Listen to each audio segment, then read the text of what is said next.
Today I want to help you address the barriers that stop you being yourself. There's thousands of them, but after almost 10 years working on helping people be more honest, I've discovered the top 5 that I want to help you with today.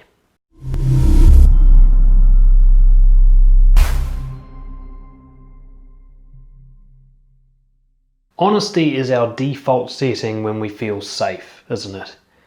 Some of us, or hopefully most of us, have at least that one person we can be totally ourselves around. Maybe it's your best friend or your therapist or whomever it is, where there's no barriers to being honest because you really don't fear any consequences. You could tell this person anything and they won't react badly. Therefore, dishonesty is a reaction to fear. Unless you're highly narcissistic or psychopathic, the only reason that you're dishonest is because you're trying to avoid a negative consequence that you're afraid of. And even the psychopaths are doing it for that same reason. They're essentially afraid of losing an outcome that they're trying to get. So in this video, I'm going to go through the top 5 that I've seen in my time as a coach and hopefully help you break through them.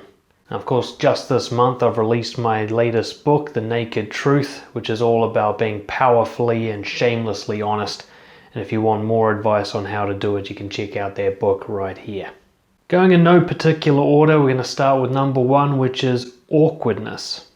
Now, awkwardness is the sensation of extreme emotional discomfort in a social setting and the assumption that the other people in the setting with you are also having that feeling. So it's a group discomfort. It feels like something that you've caused somehow, like you've somehow poisoned people's emotional good time.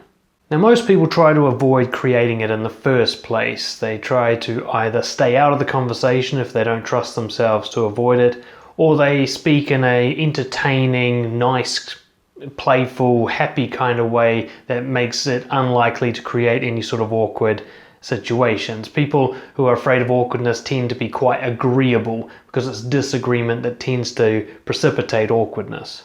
Once the awkwardness actually happens, people usually do one of two things. They either try to distract away from it and create some sort of distraction or change of topic that draws people's attention away from the awkwardness, or they simply run away from it and bail on the conversation. What you've got to understand is that awkwardness is like a valley that you're then going to climb out of, and what most people do is they leave right at the worst part, which creates this lingering sensation of discomfort, this idea of like that kills a conversation. Without realizing awkwardness could be the middle of a conversation, and actually if you can talk about it and get through it, you're going to have a stronger connection on the other side. Awkwardness is the sense of a broken connection. It can be repaired, not through distraction and dishonesty, but by talking about the awkwardness itself. Simply put, you'll notice confident people do this. They will say, "Wow, this feels awkward." And that's the beginning of a conversation to heal the discomfort. Awkwardness is just a storm passing by. Don't run away from it. Don't put up an umbrella. Just sit there and let yourself get rained on and bring everybody else in to talk about the awkwardness itself. That is the healthiest, most confident way through it, where you don't have to sacrifice your honesty. Fear number 2, rejection. The idea that a person is going to stop liking you for a sustained period of time, that they're going to cut you out of their lives, that they're going to no longer want to be with you in some way. People are terrified of rejection because they believe it's some sort of assessment of their self-worth and that they'll be lonely afterwards. So they believe that the person not liking them is some sort of accurate measurement of who they are, so they feel that they must be low worth. And of course that person disliking them will now leave and you'll be lonely and miserable and have those experiences. So people are quite scared of rejection. So what most people do is they play it safe. They try to prevent it from happening. You can do this from being really nice all the time, being something that people can't reject because there's nothing to reject, or hiding away from it, not participating socially to avoid the opportunity of a rejection even occurring. And most people, once they've actually been rejected, tend to react in either a bitter way or a needy way. So they either resent the person for rejecting them, maybe even punish them or ignore them and treat them badly, or they beg and plead and try to get the person back and win them over desperate to regain that approval, usually through dishonest and deceptive means. The solution is to see rejection for what it really is. It's just people's preferences. If somebody prefers to not be with you, that's a good thing to know. This is not a good fit for you. The kind of people that are going to be good friends or good partners or whatever for you aren't going to feel that way about you. So when someone feels that way about you, it's good to find out rather than trying to hide it or avoid it. Let people self-sort into good fit and bad fit. If they reject you, they're a bad fit for you. If they don't, well, you decide if you like them, and if you do, it's a good fit. And through this process, you can create a healthy, good social circle rather than a fake, superficial one based on you making people like you. Of course, rejection's a big deal for you. I've got a whole course on how to overcome your fear of it. You can click right there and I'll take you through to the course. Number 3, the fear of embarrassment and humiliation. That kind of isolated spotlight of attention that goes on you where everybody else is together and you're on your own and they're looking at you and judging you negatively, maybe laughing at you, mocking you, or whatever. This creates a deep sense of shame and alienation. This idea that you've been found out as this freak or this weirdo that no one can love. We don't like finding that out. We don't like other people finding that out about us. So most people are horrified by the thought of embarrassment. There's even something called the bystander effect. In order to avoid looking stupid, we won't help someone in need if other people are watching, especially if it's a lot of other people. We'd rather let that person suffer than accidentally find ourselves humiliated by getting involved with something that other people mock us for. So again, most people just try to avoid embarrassment. They don't rise above. They don't do anything that's too special, which means in terms of honesty, they don't pursue their passions or speak their minds or whatever it is that would put them outside of the herd, that would make them this thing on their own. And when it does happen, most people run away from it.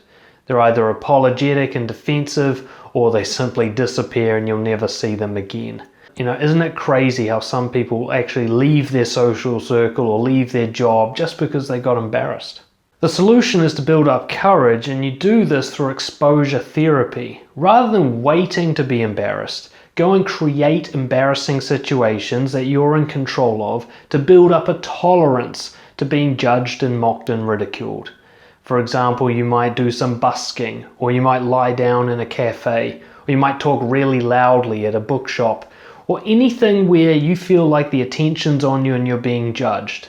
And just do it for as long as you can handle and then leave. And slowly but surely every day build up a little bit more tolerance to the sensation of embarrassment. One day, as you'll notice with guys like the Jackass guys or any of those pranksters, you become so immune to embarrassment that you no longer feel it. And that's when you'll truly be free to be yourself. Number 4 is one that people don't talk about very much, but it's the fear of being wrong. The idea that you will be seen as stupid or weak or uninformed or confused. Anything that shows you not knowing the answer. A lot of people are really uncomfortable with being revealed as being ignorant or lacking intelligence. And so they'll lie and pretend and do whatever they can just to avoid looking this way. Think about how many times you've forgotten someone's name and then you don't ask them what it is, you just pretend you know it. That's a small example of this. All the way through to you just making up facts when somebody brings up a topic to try and look like you're knowledgeable. Now most people, when they're called out on not knowing, they get defensive, they get tribal, they try to die with the lie. Rather than admit, hey, you got me, I'm a dumbass, they'll fight for it, they'll justify it, they'll sneak around and manipulate the argument to get away from the fact that they didn't know and that they were wrong. Think about how insecure that behavior is. A confident person isn't someone who knows everything. A confident person is the person who can admit they don't know. And that's actually really hard for people to do. What I recommend as a solution to this is actually doing a bit of philosophical study, especially the big boy Socrates. His classic statement, the only thing we know for sure is that we know nothing for sure. A really confident, wise person understands first and foremost that they don't really know anything for certain. So a confident person is actually constantly uncertain. They don't feel bad about being uncertain, they just know that that's the truth. Whatever you think reality is, whatever you think the truth is, you're almost certainly at least a little bit wrong. And in a lot of cases, a lot more cases than you're willing to admit, you're very, very wrong. I was just thinking about this the other day with everything that's happening with COVID-19. And I was thinking, what side of the argument do I lean on? Am I like, oh my God, the scientists are right, we need to wear masks, we're all going to die? Or am I the other extreme? This is a big conspiracy theory to stop us from working for some reason. And I realized I'm not on the spectrum at all because I have no fucking idea what's going on. I don't know if I can trust the statistics. I don't know how bad the disease is. I don't know if I should really be avoiding it. I don't know what I should be doing about it. I just don't know. And actually that is probably the best position to take on this, because everybody else seems to be getting themselves locked down into little tribal camps, and probably the truth is nobody knows what's really going on with this thing. Learn to make I don't know your default answer. Start to realize that you only have expertise in a tiny, tiny niche of some kind, and pretty much everything else you know almost nothing about it. And that's okay. That's what a confident person will admit to. So start getting used to saying, I don't know, I'm confused, I'm not sure about that, I haven't done enough research on that, I'm not qualified to give my advice here. And you'll actually come across as more confident, not less.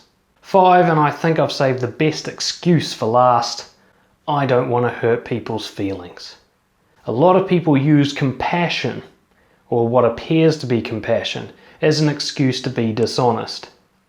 When you don't want to see your friend but they invite you to the pub, you tell them that you're too tired or that you've got something else on, rather than tell them, hey, I don't want to see you tonight. And we think this is compassionate. We think that this kind of lying is a good thing to do. Just like telling kids that there is a Santa Claus so that they feel good about Christmas. Of course, we overlook the fact that they're going to be humiliated once their friends tell them that there is no Santa and they were the last ones to find out. So most people get involved in people-pleasing and other forms of deception to avoid hurting feelings. They take responsibility for the other people's emotions and start to manage and control them and manipulate them. And they call this being nice. Now I know you're full of shit because I used to do this myself. All people pleasers are full of shit. All nice people are essentially severely manipulative control freaks. And most of all, they're liars. Yeah. You've got to step back and see the truth. Your dishonesty isn't about helping somebody. It's about making you feel more comfortable.